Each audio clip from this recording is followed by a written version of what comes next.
This episode is brought to you by Shopify. Upgrade your business with Shopify, home of the #1 checkout on the planet. Shop Pay boosts conversions up to 50%, meaning fewer carts going abandoned and more sales going cha-ching. So if you're into growing your business, get a commerce platform that's ready to sell wherever your customers are. Visit shopify.com to upgrade your selling today.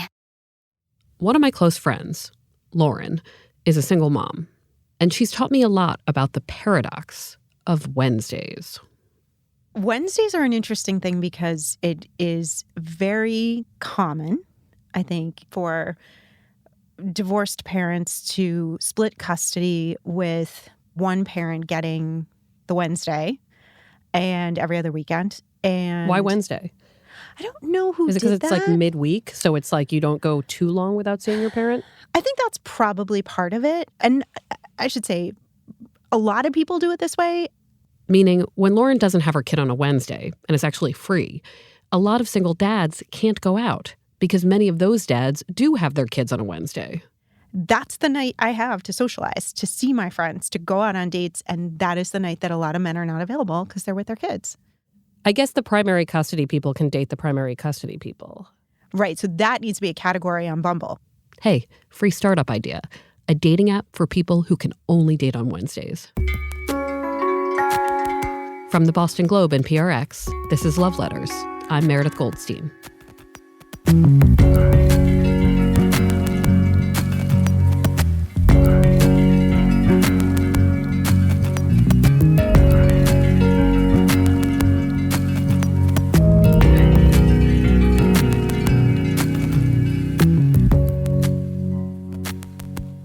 Today we're going to try to answer a how do you know question that's especially close to my heart. It's a question that so many single parents, including my friend Lauren, ask themselves all the time. How do you know when to introduce your child to a romantic partner? If you do it too soon, it can be confusing and upsetting for the kid. If you do it too late, you might find out that that wonderful partner and your kids don't get along at all. You want to make this kind of introduction organically, intentionally, but without putting too much pressure on anyone involved. Seems kind of impossible. We'll come back to Lauren and how she dealt with this. But first, I want to talk about how my mom and dad did it.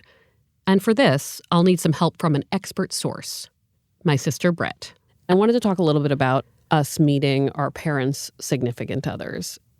That face you're making. Christ. Yeah. So Never introduce. Never introduce. Never do it.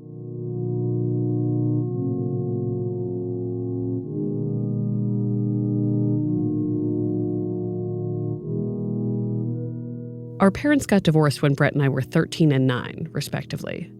And then they started dating again at their own pace. Our dad met someone new before the divorce, and he married that woman about a year after signing the paperwork. I remember meeting the woman who would become our stepmother. It happened at a diner, I think in New Jersey. The whole thing felt like a done deal.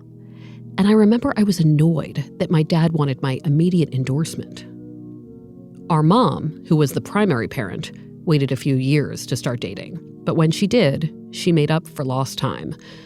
She had one long-term boyfriend to whom she was engaged, and then she had another boyfriend, 2, 3, 4. Then she got engaged again when Brett and I were grown up. But that relationship ended too. Brett and I met them all. We weren't fond of these introductions, or to be honest, some of the relationships that followed. If you could give a one-word review of the many partners our mother chose to date after her divorce, like one-word summary, what would you say? Schlubs. Yeah, okay. All right, I thought you might go there. You know, it's so funny, now that I am of an age where friends of mine have kids and they're divorced and they're dating, they're so concerned with the well-being of their children. They don't want their children to be upset. They don't want to introduce someone to their children who might not be around, for that long or might not be worthy. And when I think back to mom introducing me to people, I think her concerns would have been different. I think her concerns would have been that she might have been concerned for the new boyfriend because I was scary. You're terrifying. I loved every minute of it. My mom was a romantic. She fell deeply in love with a lot of people. and I kind of felt like it was my job to pump the brakes. I remember she dated this one guy, and we went to a game. We went to Fenway Park. It was like me, her, and this guy. And he was older than her. And we were walking back from Fenway Park, and he was like kind of like criticizing the way we were walking, like the path we were walking. And I remember looking at him and thinking, oh, sweetie, it's over for you now. Yeah, damn right. Yeah. So I don't know that Mom was like, oh, I'm so worried about Meredith. I think she was like, God, I hope this goes okay. Brett and I were both tough on our mom about her dating choices. She was always trying to find the opposite of our dad. So she'd couple up with these very accomplished, snobby men who really thought they knew a lot. Sometimes they talked down to her. My sister and I hated that. Oh, Meredith, it reminds me of this story where we were on the streets of, like, I think it was near Lincoln Center. We were on the Upper West Side. And I was screaming at Mom. It was about, I hate you. When I look at you and I hear you and the way that you defer to him and make him order food for you because all of a sudden you're this little girl that can't do it by yourself. Like, the mom, that bad bitch that raised me, has disappeared in the presence of this man.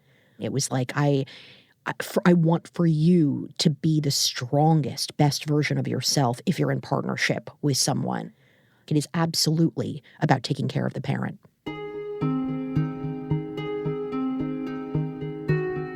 Brett and I don't blame our parents for wanting to fall in love again, but we do think they could have done a much better job bringing these new people into our lives.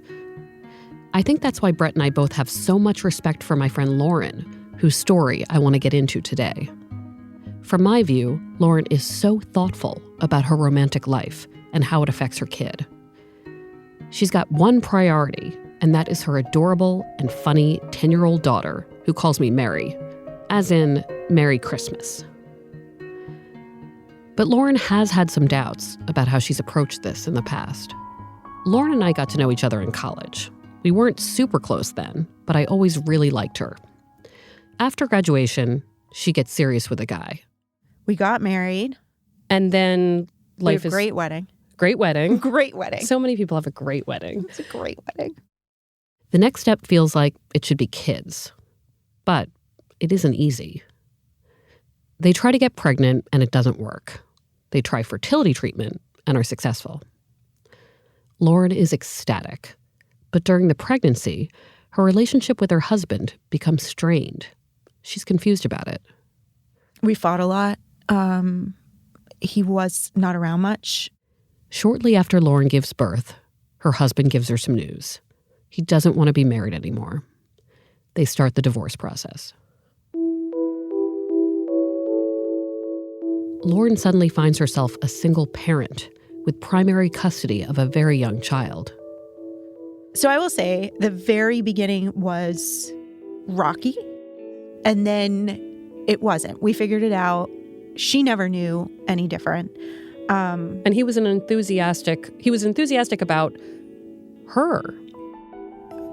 It's never been an issue. He adores this child. He's a wonderful father. I drive the bus, but he is on the bus. Like, we are doing this together.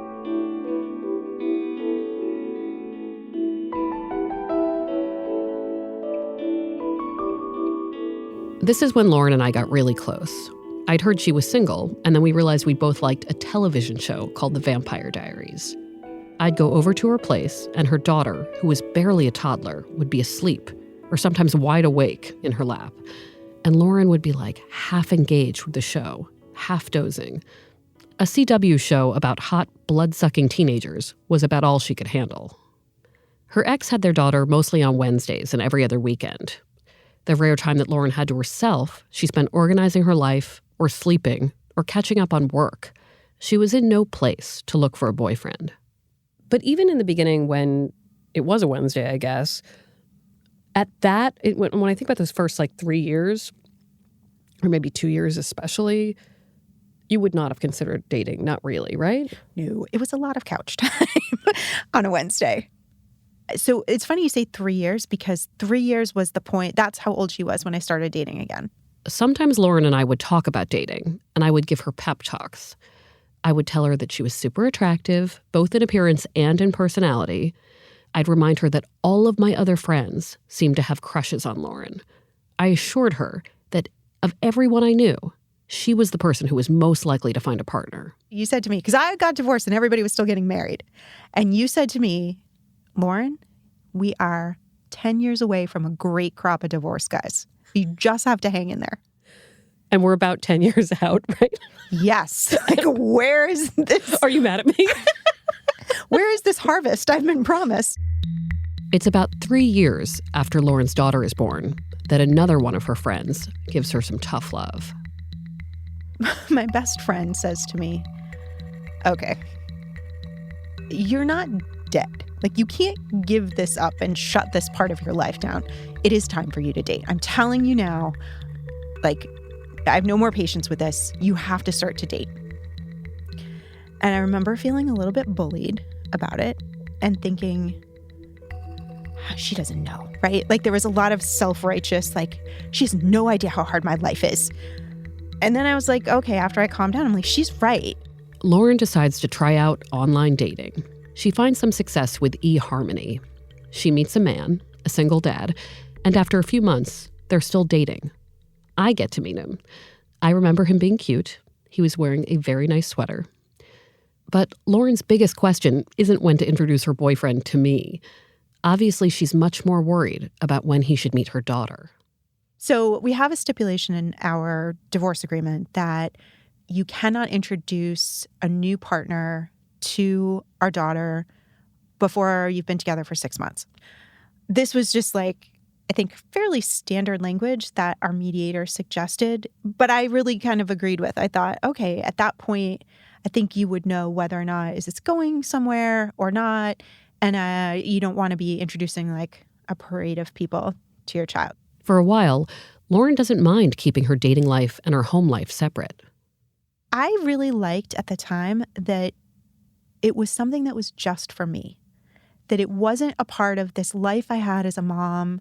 Like, I was in this relationship and I was just myself, and it felt like it was feeding this part of me that had been starved for so long, and I wasn't ready to give that up. It felt awesome to go out to dinner and to stay out and to have a couple drinks and like to do the things that couples do before you have kids. But after a while, Lauren feels like she needs to bring these two parts of her life together.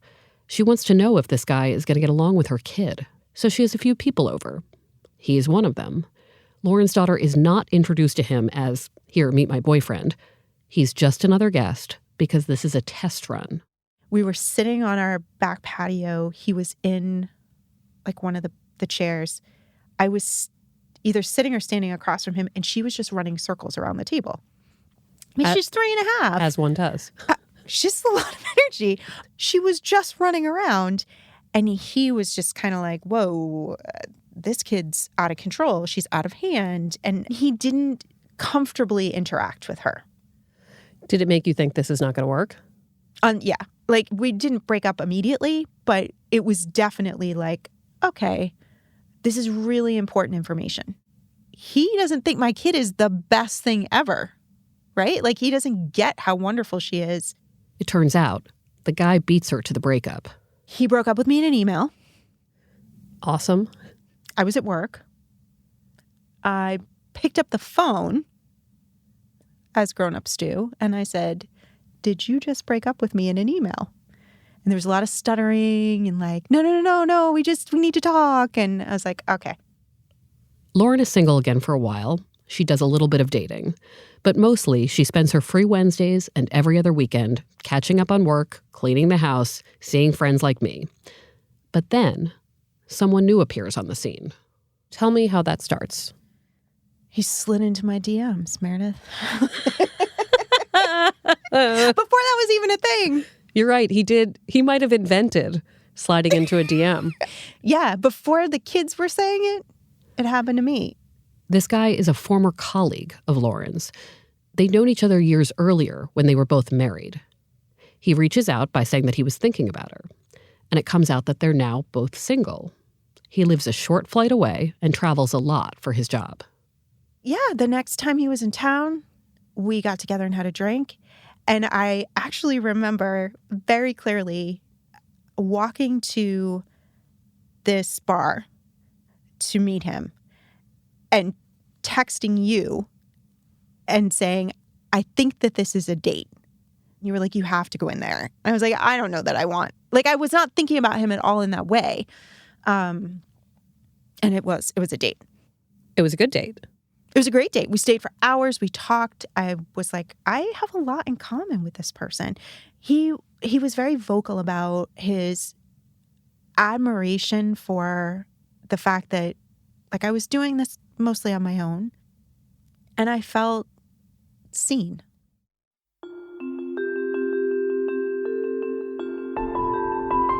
We'll be right back after this break.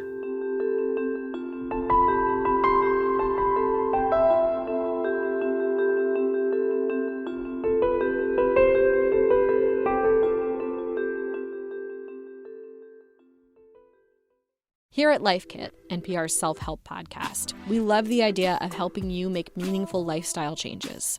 Our policy, don't be too punishing on yourself or too grand in your goals, which is why we've got shows on how to help you make little nudges to your behavior and create habits that stick. Join Life Kit to get the tools you need. Listen to the Life Kit podcast from NPR. This episode is brought to you by MeUndies.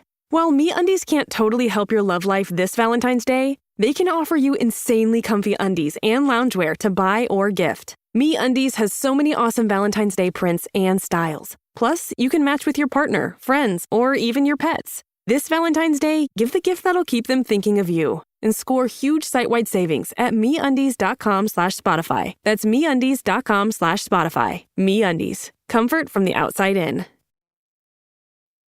Okay, we're back. Lauren and this guy continue to date. He visits a lot, and she flies to see him on the weekends that her ex-husband has their daughter. I get to meet him, and I instantly think, this could be it. I could totally see this guy joining Lauren's family. Lauren decides it's time to talk to her daughter about this relationship. Like, at that point in my head, I was all in for this. I had made this decision that here was this person, there was a future to be had, however long, with this person. So I remember saying to her, this is my boyfriend.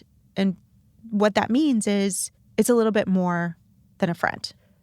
I want you to meet this person. And here's all the fun things we're going to do this weekend. And this person's going to be with us. And stay over. And he's going to stay over because he doesn't live here. And he's going to stay at our house. And I remember she said, where is he going to stay? He's not sleeping on the couch. I said, he's going to stay in my room because he's a grown-up and grown-ups stay in this room and you're a kid and you stay in your room. And was she like, cool? To her, it's just like, oh, okay. Lauren figures they should start simple. So they go to a local playground. She just wanted to play. And she thought it was so cool that he was very tall and he would put her on his shoulders and she could reach things. I remember thinking it was different than the previous time I had done it. It was such a relief. Like, my instincts about this person are correct. He gets how great she is. And he got her. He didn't think she was wild and out of control. And he thought she was really funny. The man starts to figure into Lauren's routine with her daughter. There's more cause for discussion. So kids are funny, right? They won't ask all the questions immediately, but they kind of trickle out slowly. And I do remember at one point, she asked me if we were going to get married, because that's what she thinks boyfriends and girlfriends do. Lauren tells her daughter there's been no talk of marriage, but she does know they're getting serious. She and her daughter have both visited the guy where he lives, and Lauren's already met his kids, who are older. I was very happy. I felt like we were very connected. And then, about 2 years into their relationship, the guy shows up at her door unexpectedly. We had plans to meet up like the following weekend somewhere. And he very abruptly texts and says, I just landed. I'm coming. I didn't expect him. And he shows up at the door and he says, like, I don't think I can do this. No warning, like no lead up to this. In the time that he sent the text and landed till the time he got to my house, which was maybe 20 minutes, I knew, like, my brain processed what was happening. And he showed up and he stood there and I opened the door and he just looked at me and he's like, and I was like, get out, go. I can't, like, I don't ever want to talk to you again. And he's like, we have to talk about this. You have to let me in. We have to talk about this. So they talk, she says. He's not sure about a life with Lauren. He doesn't know if he wants to move. He doesn't know what he wants, really. We had one of those, like, stay up all night crying kind of things where we got to a place where, okay, maybe we're being too hasty. And I had said to him all along throughout our relationship, just don't blindside me. Like, that is the thing that happened with my marriage. This is what I ask of you. Good, bad, or whatever. I want to know. You can talk to me about it, and I want to feel like I'm part of the process. They agree to figure it out, not to break up. Then the holidays start. He celebrated Christmas with us, and we had plans to meet up for New Year's. And he called me he left after the Christmas holiday, and he called me the next day and he said, I can't do this anymore. And what did you think then? I was so angry. I was so angry. I just thought to myself, like, you were just here.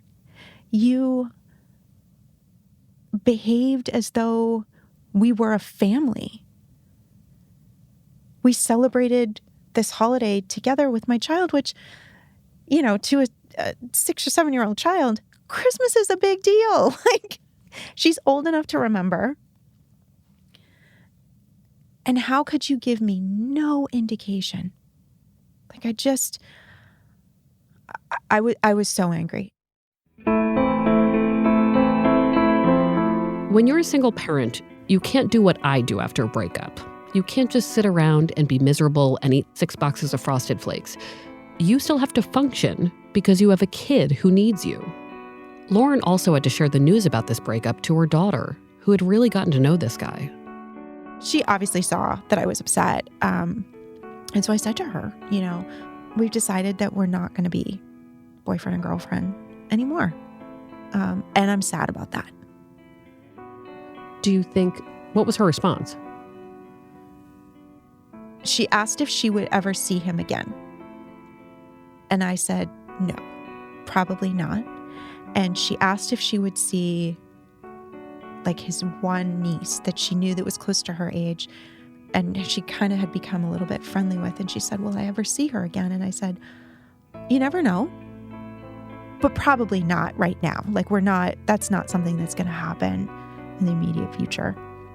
And I said, I'm sad. Like, it's okay to be sad. So you could say, like, oh, is there some value in this is an emotional life lesson that she's learning? I don't know. But I was very clear with her that I felt sad about this. It was okay to feel sad, and I was probably going to feel sad for a little while. In the year after the breakup, I watched Lauren do a lot of second guessing. She was really hard on herself. She wondered if she made a mistake by introducing this man to her daughter. She also wondered whether it would have been better for her daughter if he had said a real goodbye. But I told her, and I still tell her, that I was never that sad about my mom's breakups, even in the rare circumstances that I liked the guy. I mean, she was the most important thing. All I really needed to know was that she would recover and that she and I were still a unit.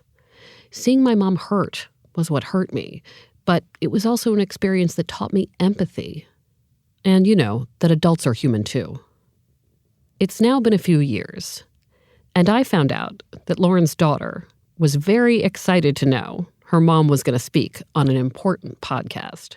So she's a big fan, as much as she can be. And I said, you know, I'm going to go talk to Meredith and be on her podcast. And she's Mary. I'm going to talk to Mary. But she said, what are you going to talk about?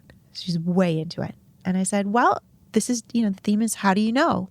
And I'm going to talk about being a mom and dating. And how do you know when it's the right time to bring your kids in, to introduce your kids. She's like, what? And she's like, what are you going to talk about? And I said, well, I'm going to talk about this relationship. And I said, how do you, we've never really we haven't talked about that in a while. And she was like, oh yeah, that guy. Like, I think, it's been some time. It's been a couple of years now. Time is a funny thing with kids, right? To me, that feels not in the so distant past, but to her, it was like, oh my God, I was a baby when that happened, right? Like and she's moved on. Lauren's story taught me a lot about the stakes involved in bringing a romantic partner into your life when you have kids. And as a child of divorce, I have my own opinions, clearly. But I wanted to ask an expert about how this kind of conversation is supposed to go down. Joni Geltman is the author of A Survival Guide to Parenting Teens. She gives a lot of talks to parents about how to communicate with their kids, about everything. She's also another friend of mine. How do you know when you should introduce a child to a significant other? Slowly would be my first comment. Well, the first thing is understanding whether or not your child has dealt with the separation or the divorce, that they've been talking about it. They are sort of done with any anger that you might sense. And so part of it is just, as a parent, using your gut instinct to say, they seem normal-ish. They're going to school. They're not having crying jags. They're going to sleep on time. The attitude is, if it's a teenager, is now normal as opposed to heightened, by another level. So first, it's just an acknowledgement of where my kid is in the process. And sometimes the kid's process is not the same as the parent process. What do you mean by that? Well, if it's been a divorce, maybe you're the parent that couldn't wait to get out, and you've met somebody and you're so excited that your life is finally what you want it to be, and you have this new person, and you're excited to introduce your children to this new person, but your children are not in the same place that you are. Is there a way to introduce somebody into your life to see how they act with your kids, to see how your kids might like them before it's a big announcement of you are meeting and it's important?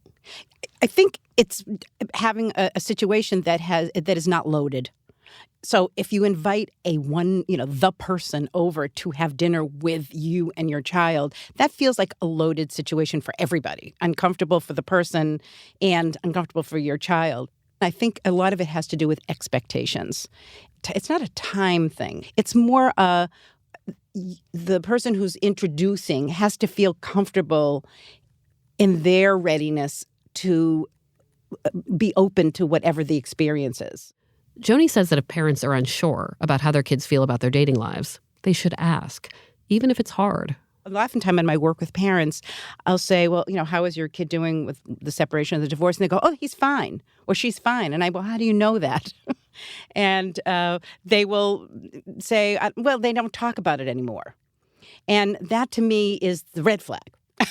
That is absolutely a red flag, because you need to constantly, how are you doing? This, you haven't talked at all lately about XYZ and your dad, or, I noticed you're spending more time in your room. Are you feeling sad? So a parent is not a therapist, but they do have to have an awareness of what their child is feeling, and they'll know that through what they're seeing. Joni's point here makes me think of the way Lauren talked to her daughter about how it was okay to be sad. She continued to answer questions and to check in long after the breakup was over. And I wondered what advice Lauren would give to other single parents in this situation. Well, first, I would say take your time. I don't know that there are many instances where there's a reason to rush that. And now I have more divorced friends. I've seen more people have to navigate this. I think a lot of it obviously depends on how old your kids are. But I think especially for kids with change, more time to adjust is always a good thing. And more time for you to enjoy this relationship outside of your kids. So that would be my first probably piece of advice, is just not to rush it along. I'm going to completely contradict everything I just said by saying you can't know, right? You just can't know. And you just have to trust your instincts. Knowing what I know now, thinking back, would it have stopped me from introducing them? No. Okay. It ended horribly. I really wish it had ended better, but it doesn't change the fact that we did have a really nice relationship. And it was, I think, a positive experience for her. As painful as it was for me after, it doesn't negate. We had a really good couple of years that were really fun. And he was good to her. So, yeah, this has been a little bit therapeutic for me. I think I just processed some stuff.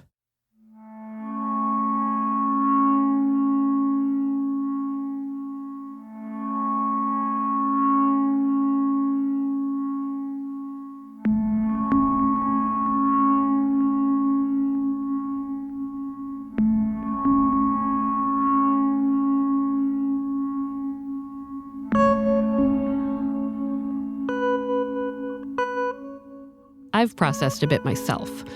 I've realized that introductions to new partners are just one part of this process. Throughout her relationship, Lauren made it clear to her daughter, over and over, that no matter what happened, she came first, that they were a unit. And when the relationship didn't work out, Lauren showed resilience. I know her daughter saw that too.